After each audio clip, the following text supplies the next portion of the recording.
Good afternoon, ladies and gentlemen, I'm John, this is Many a True Nerd, and welcome to a little extra episode of Fallout 4, just looking at the Wasteland Workshop. This isn't going to be like a mini-series or anything, this is a very small little bonus content pack. Like, I think it's like half the price that Automatron was, and going to be like significantly cheaper than what Far Harbor is going to be too. So, you know, it's just some little extra stuff. So, just in case you haven't been following this, this is the second little DLC pack that Bethesda have released for Fallout 4. Basically, it just adds a whole bunch of stuff to settlements, and as you can kind of see from what I've built here, just do a little intro, to be honest, a lot of stuff is lights. There's a lot of new lights, which I really quite like. So there's a whole bunch of new working street lights and much kind of brighter, just like little lights you can put around and stuff. Oil barrels, I really like the fact oil barrels have been added because they're really, really cool and really pretty. And little kind of spotlights. Oh, and lettering, neon lettering. So now everyone knows that this is John's house.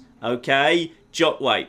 Bacon's house, that's much, much better. Yes, now everyone knows this house actually belongs to Bacon. The letters are really cool, by the way, because they do properly snap together if you all put them next to each other. They're just like normal lights, you just kind of need one of the little kind of power thingies nearby and they'll work just like any other light will. But yeah, if you kind of put them together, you can kind of see there, they actually kind of snap together, which is kind of cool because they look much better than they would do if they were all kind of separate. It's kind of really nice, actually. It's a lovely touch that they do all properly and really kind of like smoothly snap into each other. They look particularly nice in the dark, by the way, so I've just put a little welcome sign as you kind of enter Sanctuary. I think it's nice. Like, this is just an example of like a really small little thing that's presumably, Trash Can bloody Carla. You see, Trash Can Carla showed up because she knows she's welcome. When you kind of cross the bridge now, you know you're welcome. I think it's just a lovely little thing that you can add on. I think it's just a lovely, cool little touch. It's very, very nice indeed.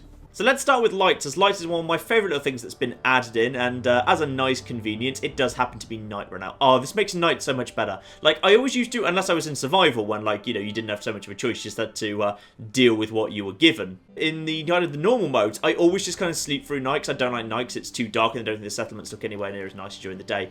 Oh, the new street lights are lovely. They're just gorgeous. What I particularly like is, they do actually require power to function. These guys do actually require, I think it's just one power. Yeah, they require an actual power to function, so you've got to kind of hook them into the grid. But I really like the fact that if you've got a kind of line of them, the wire spot on them is really high up, and they can all wire into each other. So, like, if you're just kind of going around, there's not wires hanging around, they're just kind of, like, at human level. The wires are all well above you. So, like, it doesn't create, like, messy wiring. The wiring quite nice and high up and out of the way, which I think is really, really cool. Plus, the amount of light they produce is really quite high. I've kind of gone for the really kind of old school style ones. I like them a bit better. That one's not quite straight. Hang on. There we are. I'm happier with that. Yeah, I like those quite a lot. There's also these slightly more unusual ones with the kind of the big loop at the top, which I'm not so fond of. And then there's just like the traditional ones which you find dotted around settlements that you've previously just broken down for scrap. You can actually build working ones of those now. Literally by coincidence, here's one sitting right here. So previously, yeah, these street lamps, when you found them in settlements, they were marked in yellow. So you just basically scrapped them for steel and rubber and whatnot. Now you can actually build working variants, which is really cool. So there's a couple of the more modern style kind of built. You can see there it's kind of a little bit more kind of round and futuring, kind of more like the sort of style you're familiar with for like pre-war tech that you stumble across in Fallout. But yeah, personally, I prefer these more kind of like boulevardy style ones. I think those are quite good. I think the wires, yeah, the wires are definitely a little bit lower on the modern style ones, which means there's more of a chance wires will kind of sag and get a bit in the way and be a bit aesthetically unpleasing. So yeah, I definitely prefer these massive ones. I think the requirements are the same for all of them, by the way. Yes, they are, and indeed, speaking of that, they're actually quite resource intensive. You do require 20 steel to build them. I also find it a bit odd that, like, this requires 20 steel, and then so does this, when, you know, there's some of them that are clearly bigger than others, but they require the same amount of steel to make. Yeah, 20 steel is a little bit on the intensive side, but then again, I guess steel is easily the most plentiful resource. Just scrapping cars all over the Commonwealth will give you hundreds and hundreds of steel, and huge amounts of scrap that you're generally ignoring contain steel if you do happen to be running short. You can tell what's new, by the way, because there's a little plus next to it, so you know it's been added by the DLC, so you can immediately tell kind of what's new versus what's not. As I say, if you kind of look through power lights, there's a huge amount of new stuff that's been added. Some kind of just kind of fun stuff that's more suitable for outside if you kind of want to have like traffic lights or whatever. The new stuff seems to be really, really strong. Like, just looking at that, that makes a really good job lighting up this little first room. There's a lot of powerful lights going here. Very, very bright modern ones that look a lot more kind of, complete than they might have done before. So you can kind of put up bright lights there, and you really can just light up these places. You can make everything very, very bright if you want. If you're feeling a bit more fancy, there's a lot more cool, fancy new ones here. So the kind of old style, almost like wrought iron with light bulbs is present. If you fancy it for whatever reason, kind of a factory or utility style fluorescent light tubes are available now. So they're kind of cool. They're kind of, I actually quite like them. They make kind of like, they're not quite so intense. They make a quite nice warm yellowy light. So those are actually quite nice. I quite like them. There's also kind of modern track lights if you want directional lighting, which is quite cool. So yeah, you've kind of got those here, and you can kind of shine them on a particular direction if you were to wish to. So yeah, I kind of feel like those kind of work quite nice in a bathroom. Plus, I quite like just spinning them because it's quite a nice little light effect. But yeah, if you want to, you can kind of have those little kind of track lights there, which I think work quite nicely in a bathroom. Now, you probably saw outside a minute ago there's some other lighting options that don't actually require power if you don't want to waste your resources at all. So you've got oil barrels here, fire barrels officially. There's a lot of new stuff in here actually. So you can have like a nice little campfire if you just feel like having just a campfire dotted around. 5 wood and 1 oil. That's a kind of a very small little localized bit of lighting if you want one of those. The fire barrel itself, yes, 7 wood, 1 steel, 1 oil. Very, very easy to make. So I can see myself kind of just putting these everywhere because they're just a nice little thing to just have around just for a little light source dotted around a settlement. Even if you don't want to spend like copper and power and generators and whatnot building a full set of streetlights, I think the fire barrels are actually quite a nice little thing there. If you want some more little small localized options, you can build like a little individual oil lamp. Just for, yeah, 1 oil, 1 glass, 2 steels. That's incredibly easy to build. So it's just kind of like a very small little localized bit of lighting there. I quite like that one, actually. You just kind of like put that just in a little corner, just so you've got like a spot of light. It's quite nice and warm. Now, this one's quite interesting. In Decorations Miscellaneous, there's a thing called an oil lamp post. This is effectively an old style kind of, if you like, British style little street light. Except, of course, it doesn't require any power whatsoever. But if you just kind of put it down, I think they're really nice. I can see myself actually using these a lot in my settlements. If you just kind of pop them round, kind of, you know, you can be fairly liberal putting them down because they're really, like, low intensity on your resources. You can just kind of just pop a few there. They're kind of Christmassy as well, actually. So for some reason, I think they're kind of nice and Christmassy. So yeah, just kind of pop a few of these around. You can kind of just make them really, really easily. I really like these. I think these are super cute. So I could definitely kind of see myself, like, if you want to have some, like, street lighting in your cell. Oh, aren't they pretty? They're really, really pretty. So if you kind of want some street lighting, but you don't want to be wasting resources, because especially if you're gun crafting, especially into the early and even into the mid game, like some resources can be quite limited. So you sometimes don't want to waste resources building generators and big street lights like I've got at that far end. But these just make a really nice glow. They don't properly light up the houses, you'll notice. They just make a little glow. But I think they're really, really gorgeous. But I think actually, yeah, the fire barrels here do a better job actually lighting things up. So that's a really good stopgap if you just want like a little bit of prettiness in your town. But yeah, if you want your houses properly lit up, you will need to invest in generators because these new street lights and these new massive bright lights, they make a big amount of light. They're really cool.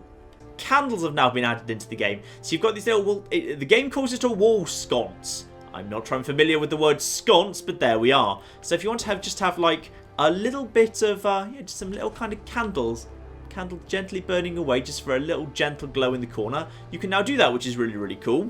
Meanwhile, elsewhere in the Decorations Miscellaneous, you can also just have some nice candles. If you just want to kind of put some candles down on the table. As far as I can tell, these have got no lifespan. They just burn forever, which is kind of cool. You can even, I really like this, you can put these on shelves, like the little really thin shelves. So yeah, you can just have some candles sitting on a shelf. If you just want a ridiculously easy way to light up an area, yeah, 1 oil, 2 cloth, on a little wooden shelf, I think is really, really cool. Just shuffle those back a little bit so there. Yep, there we are, completely on the shelf. So yeah, little candles on a shelf and just a tiny little bit of really subtle lighting in this room. I really quite like that. I think that's kind of very, very cute. So yeah, no matter which way you want to go, if you kind of want to go for some really kind of natural lighting with actual candles and natural light, or if you kind of rather go for some, like, you know, some slightly more old world, but still very bright lights that you'll kind of need some power for. Or if you want to go for these really kind of bright neon lights, or just go for some kind of slightly softer lighting with the kind of the fluorescent tube that mysteriously doesn't seem that fluorescent. It's nowhere near white enough really to be a fluorescent tube, but what have you. or kind of, yeah, the really bright spotlights, or just go full on with these outdoor streetlights, because these things are bloody bright. Yeah, there's just a load of new lighting options. I think it's really, really cool. So, morning is here. Let's move on to kind of one of the biggest, most interesting little things. I'm sorry, I get really excited by the lights. I really like the lights. The lights are really, really cool. But let's head round to the front of Sanctuary and set up some new fun things. Let's set up the traps. So cages have their little section right on the end here. There's a whole bunch of new stuff in here. So the first thing you want to do if you want some nice gladiatorial fights in your settlement is you're going to be needing to build a cage. They're kind of divided into the scale of the thing you're going to be capturing. The way a cage basically works is you just need a bit of steel and a bit of copper and the bait to catch what you want to catch. They do actually require a little bit of power. A cat cage is bizarrely kind of... It's actually really, really hard to make a cat cage because it requires soft-shell mirelurk meat. And, like, if you actually go hunting for soft-shell mirelurk meat is way more common than soft-shell mirelurk meat. Bloody fussy cats, man. Like, I went hunting and I got, like, 60 mirelurk meats and 3 soft-shell mirelurk meats. It was ridiculous. Anyway, let's build ourselves a cat cage, shall we? So we've got ourselves a cat cage. Which is, yep, so cages let you capture a variety of creatures and enemies. Cages only work when powered, fine. They have a chance to catch something while you sleep or while you are away from your settlement. You'll usually catch something within a week or less. Once you've caught something in your cage, you can release it whenever you want by cutting power to the cage. The cage will also open if it is damaged. Note that keeping captured creatures and enemies will increase the chance of your settlement being attacked. Some captured creatures are always tame. Some are hostile unless you have a beta wave emitter turned on when the creature is released. Captured raiders, gunners, and super mutants are always hostile. Oh, way to spoil it, game. Yes, you can also capture gunners and raiders and so forth. You just basically need to be picking the right bait. So a dog cage, you're going to be needing canned dog food. That now finally has a bloody point. If you want mole rats, you're going to be needing rad rats. This is also really interesting because it kind of tells you what creatures around the wasteland eat or desire. And if you want a mutant hound, you're going to be needing some Brahmin meat. Over in the medium cages, which obviously are a little bit more intensive to make, if you want to be capturing a feral ghoul, you're going to be needing mongrel dog meat. Gunners require... I like this one. If you want to capture a gunner, you put a little cage up with caps, guns, and ammo written on the side, and you put 500 caps inside it, and that apparently captures a gunner, which is quite good. An insect cage. It says it catches an insect, but it doesn't tell you which one. So just put some mole rat meat inside, and apparently you have a chance to catch an insect. Who knows what sort. Raiders require drugs. 6 jet will catch your raider, which is quite funny. And a super mutant requires some Brahmin meat. So yeah, sure. Let's go and capture ourselves a super mutant. I see no reason why not. And finally, over in the large cage, I just had to go and scrap a bit more steel there very, very quickly. If you want to be catching your own Brahmin, which is quite cool, if you want a source of fertilizer, then some razor grain will capture that. Death claws can, of course, be captured, but that's going to require 4 lots of bear meat if you want to be capturing yourself a death claw. A mirelurk cage. You want to be catching yourself some mirelurks. That's a-okay. But you're going to be needing some mirelurk eggs to do that. Oh, no, don't leave their settlement. So yeah, you can have your own mirelurk cage as well. Rad scorpion needs stingwing. Radstag requires carrots, interestingly. Radstag, that's kind of interesting. I might just kind of leave a Radstag on, because that's basically just a free way to convert 4 carrots into 2 Radstag meat, which is worth having just, you know, for the Radstag meat, really. And if you want to be capturing yourself a bear, and that one is quite interesting, because, of course, a bear is therefore a free source of bear meat, then, yeah, if you want to be doing that, you're going to be needing some Radstag meat. That's fine. I've captured some Radstag meat specially just for this occasion. I see no reason why we shouldn't kind of go and build ourselves a bear trap as well. Okay, so a super mutant can be caught in that little cage in the middle, but if you want to be capturing a bear, you're going to be needing one of these big boys. Blimey, that is quite large. Okay, guys, if anyone sees a super mutant or kind of bear coming into town, don't panic. I apparently want that to happen on this occasion. So, we've wired all of those into the grid. Now let's just skip forward until we've actually gone and caught something. Also, just for a quick interlude while I was just scavving, so apparently, though I didn't even bloody notice, at some point I got the alien event. So the alien has crash landed just to the east of Oberland Station, so that's nice. We've got ourselves a lovely little alien spaceship crash right here, isn't that lovely? And very unfortunately, that means that the aliens who have crash landed on Earth, and indeed we should kind of bear in mind this is probably the first human-alien contact in quite a while. The aliens have come to Earth, they've crash landed, they're alone, they're desperate, they're almost certainly trapped in this here cave, as this green blood would suggest. And the first person they're going to run into is Bacon. And the problem with Bacon is she's been putting quite a lot of thought into theoretical witty one-liners, which she cares about a lot more than intergalactic peace. In fact, there's an alien right there. Just kind of, yeah, sitting over there. Looks like he's only level 1, bless him. He's only level 1. He's desperate. He's definitely not here to make war. So I guess you could say he comes in peace, but he's leaving in pieces. And there we are, the alien is dead, we got ourselves a ton of alien blaster rounds, and the alien blaster pistol, which is, it's okay, it's not actually spectacular. Like, you know, if you happen to get the alien event pretty early on in the game, then yeah, it's not actually too bad, and the alien's very easy to kill, so there's a good chance, like, when you find it, it may well be one of the better energy weapons that you've got going on. So yeah, might be worthwhile, but honestly, quite possibly not.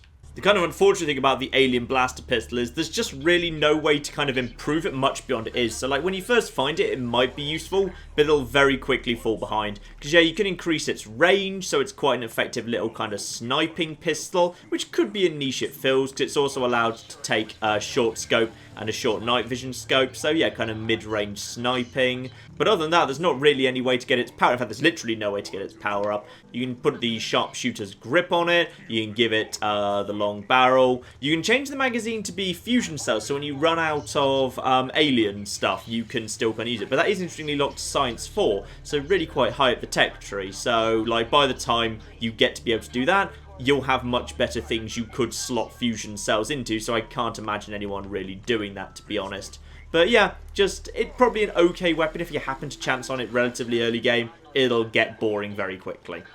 Oh, here we go. 2 days later, and we appear to have ourselves a closed door on the Super Mutant pen. Beautiful. It suggests there is going to be a Super Mutant inside. Unfortunately, there's no way to tame a Super Mutant. Super Mutants together with Raiders and Gunners are one of the few things that you cannot in any way actually take care of. So, let us quickly, in that case, unpower this thing in order to let this Super Mutant out.